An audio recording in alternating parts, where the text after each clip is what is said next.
Bonjour, bienvenue, welcome guys dans une vidéo. Les amis, j'espère que vous allez bien. Les gars, l'Angleterre a eu très chaud. Elle était au port de l'élimination avant l'envolée de Jude.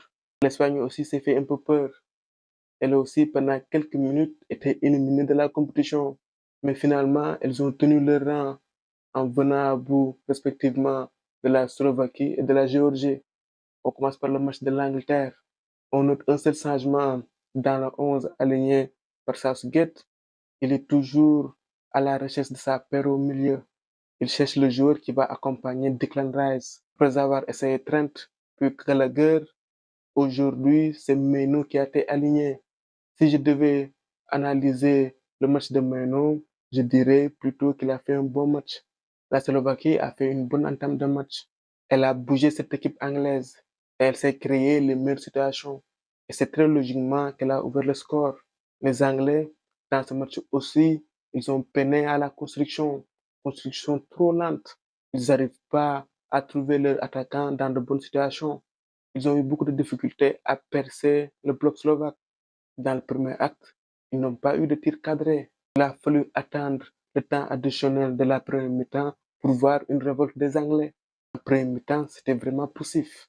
Dans le deuxième acte, les Anglais sont venus avec de meilleures intentions. Et sur l'une des premières actions où Harry Kane a participé à la construction, l'Angleterre s'est montrée dangereuse avec le but refusé de Foden pour hors-jeu. Harry Kane, je ne comprends pas pourquoi il ne participe pas plus au jeu. Harry Kane sait faire le lien.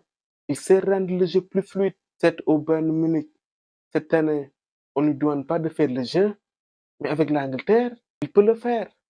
Il est outillé. En le faisant, il va peut-être libérer Jude. Jude va pouvoir se projeter. Alors vous me direz certes que l'Angleterre a Jude et Phil Foden, mais pendant 3 matchs, on a vu que le jeu, c'était pas trop ça. Harry Kane se doit de participer au jeu. Quand il participe, l'Angleterre est tout de suite plus dangereuse. Dans cette rencontre, l'Angleterre a évité le pire. On se disait que c'était pas leur jour. En deuxième mi-temps, ils ont eu plusieurs situations. Il y a les ratés de Harry Kane, le poteau de Declan Rice.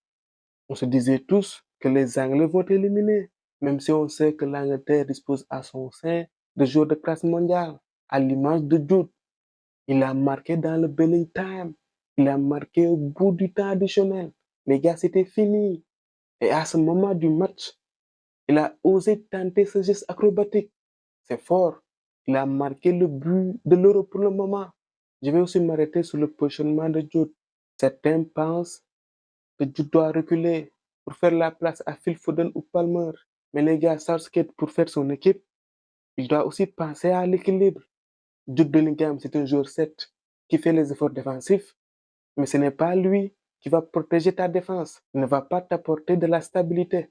Et il ne faut pas oublier que Declan Rice est un joueur qui aime évoluer devant une sentinelle. Et quand on associe Declan Rice et Jude Bellingham, qui va protéger ta défense, tu ne vas pas mettre dans les meilleures conditions Declan Rice. Et à Jude Bellingham, tu vas peut-être limiter son apport offensif. C'est ça le problème de Southgate. Aujourd'hui, j'ai aimé le milieu qu'il a aligné. C'est un milieu plus complémentaire. Avec un Meno, on sait qu'il n'a pas peur. Même sous pression, il sait faire ressortir les ballons proprement. Et ça permet de libérer un peu Declan Rice. Et à Jude, tu lui donnes totale liberté. Et le choix fait par Southgate est plutôt payant. Dans cette compétition, Jude a inscrit 2 buts.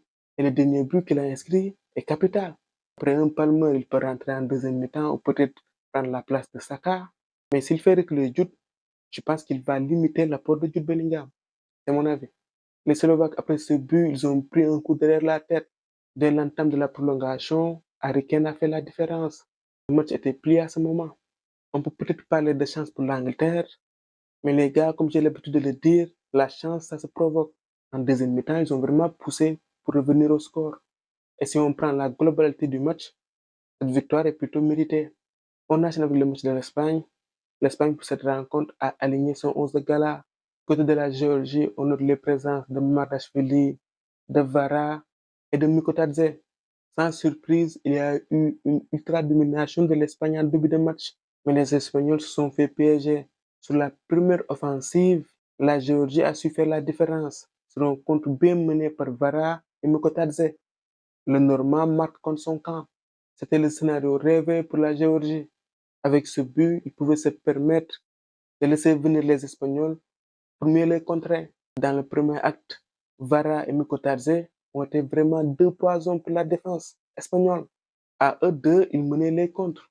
C'est la première fois qu'on voyait l'Espagne être menée au score dans cette compétition.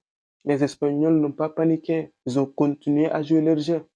L'égalisation de l'Espagne est venue suite à un joli mouvement collectif avec beaucoup de calme entre Pedri, Rodri, Iñaki Williams, qui retrouve Rodri, qui ouvre le score sur un tir croisé, comme il a l'habitude de le faire. Rodri à son poste, c'est vraiment le meilleur au monde. Rodri, c'est un Busquets plus capable de faire mal offensivement. C'est un Busquets buteur. Après l'égalisation, l'Espagne a déroulé. Il y avait une différence de niveau aujourd'hui.